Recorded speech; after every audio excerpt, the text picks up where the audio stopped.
Premièrement, le corps terrestre. C'est le corps humain le moins vibratoire et le plus dense.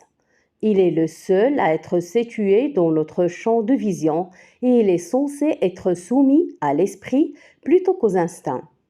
À la mort, ce corps se désintègre en cellules, puis en atomes qui retournent ensuite à la Terre. Deuxièmement, le corps éthérique. Il est plus léger que le corps terrestre et lui correspond cellule par cellule. Ce corps peut être temporairement projeté hors du corps terrestre lors du sommeil ou par volonté. Il est relié au corps terrestre par ce qu'on appelle le cordon argenté, semblable au cordon ombilical à la naissance. Ce corps peut être vu par les voyants visuels et se sépare du corps terrestre à la mort par la rupture du cordon argenté. Il vit après la mort dans la première étape des cieux, le monde du barzakh, jusqu'au jour du jugement. Dans ce corps, les adeptes ou les chercheurs suivent des méthodes pour l'ascension morale et spirituelle. Mais il comporte des risques car des révélations et des manifestations peuvent être lumineuses ou obscures. Troisièmement, le corps vital. Il s'agit de l'énergie qui insuffle la vie dans la matière humaine, présente dans tous les êtres vivants. À la mort, il se libère vers un autre endroit et ne peut ni être détruite ni disparaître. Quatrièmement, le corps du mental instinctif. On l'appelle aussi la conscience subconsciente.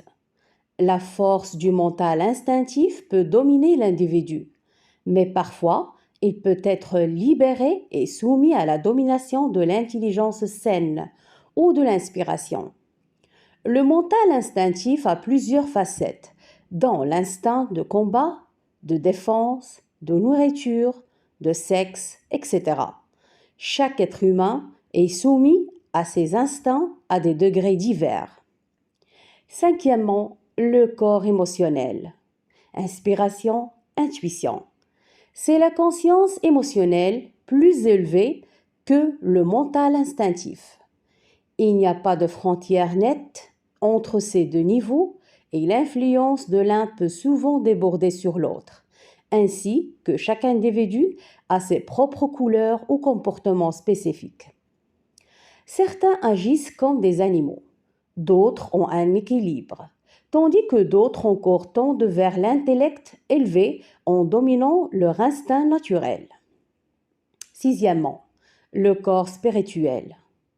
Il est lié au monde de la réalité visible, à la connaissance ésotérique, à la perception, au contrôle et à la canalisation. L'intellect spirituel est la source d'inspiration pour les mystiques, les auteurs, les musiciens, les vertueux, ainsi que pour les enregistrements akashiques profonds. Septièmement, le corps lumineux.